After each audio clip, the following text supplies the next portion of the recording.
Welcome back to Briggs on Books. We've got a full day of authors from all over the world who are going to tell us about their book, their process, things like that. I'm kind of excited to have this next guest on because he kind of writes the kind of stuff that I would read. Welcome to David Brautigam.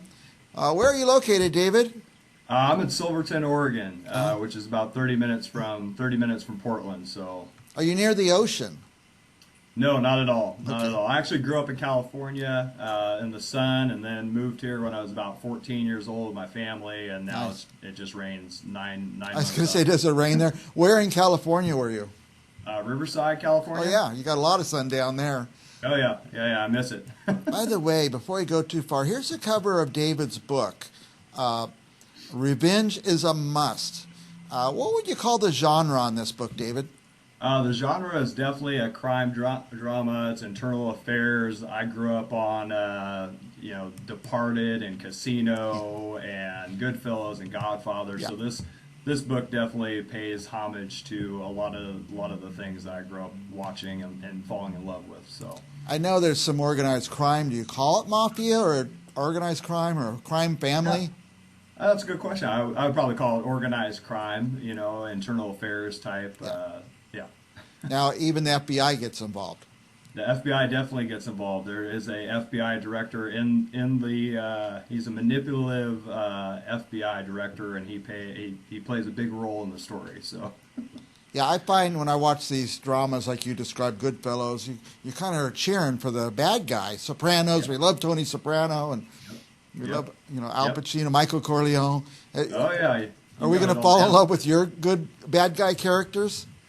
Yeah, you do. I think I got into this storytelling to write good stories. I think that's something that has really fallen off the map. You watch stuff or you read a story and it just ultimately doesn't end well, and I think that's really where I get my motivation from. And so there's a lot of shock value in this. I think there's a lot of scenarios where you will read it and your reaction is going to be like, oh wow, that, and it gives you that suspense of what's going to happen next. But that suspense is to answer your question, is because you have throughout the chapters have fallen in love with the characters, and you're rooting for them even though they're doing bad things, but you're ultimately rooting for them to be successful. So now it's a crime family, right?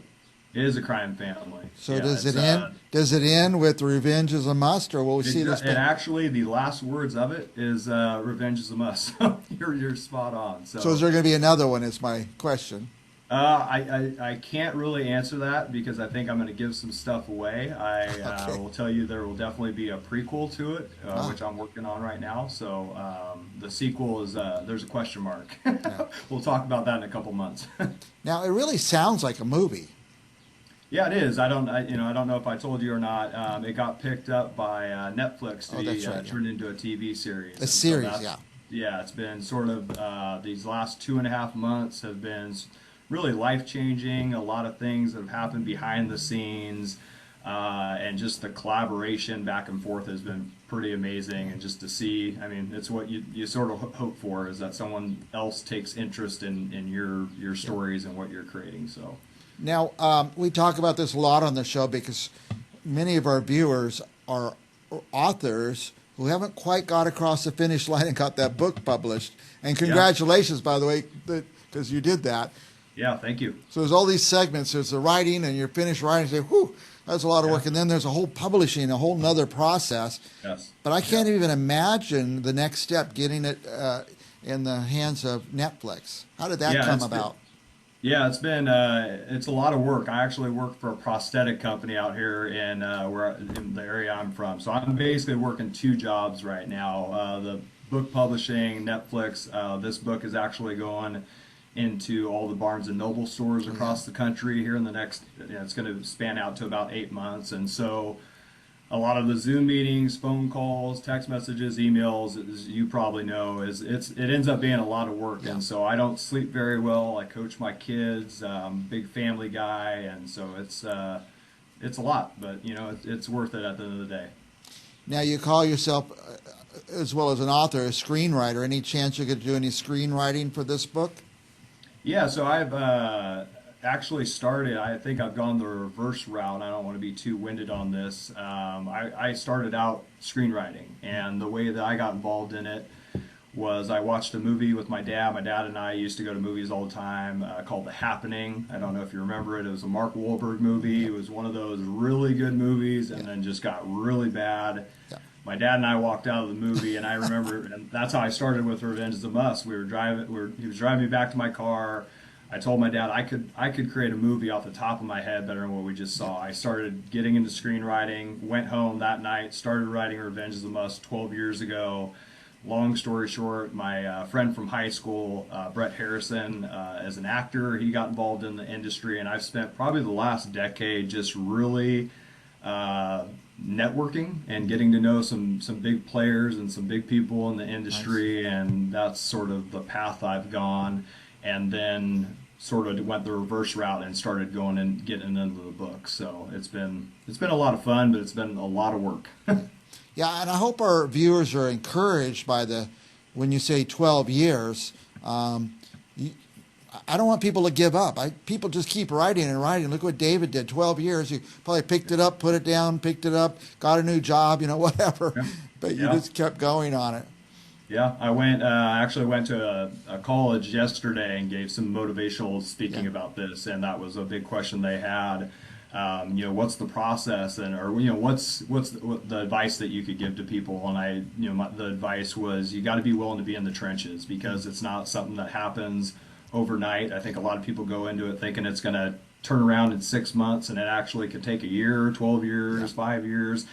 And it comes down to believing in yourself. I mean, you obviously have to have good material to try to make it, but you got to believe in yourself. You got to be able to sacrifice. Like on my end, I sacrificed some family time and some things to get the job done, and you got to be willing to do that if you're going to be serious about it. So that's great. It's very encouraging.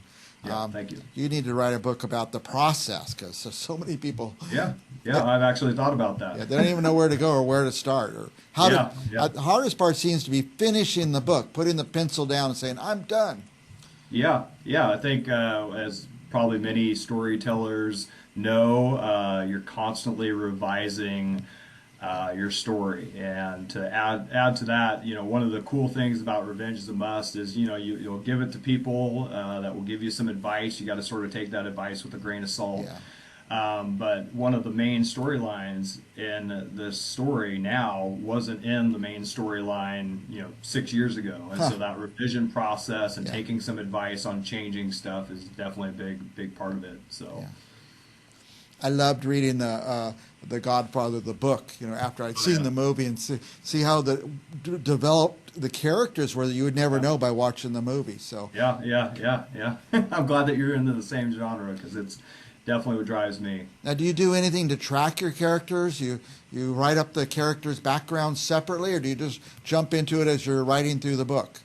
Yeah, that's an excellent question. I think throughout the years you develop a process. I think when I first started, I would just put stuff on paper and get everything laid out, and then you'd come back in and change stuff. And what I found is it really becomes a domino effect, and so you start changing things, and then it changes this, and so it took forever. And I think I'm on my 4th screenplay. All 4 are going to be adapted into books. So I'll have 4 here in the next 2 or 3 years that will be out. And so really what I've learned is to do more of an outline, is really, and it can be basic, it can be very elementary, is just outline your story, put some information, and then once you have the basics from beginning to end and the meat in the middle, you can really dive into it and create what you want.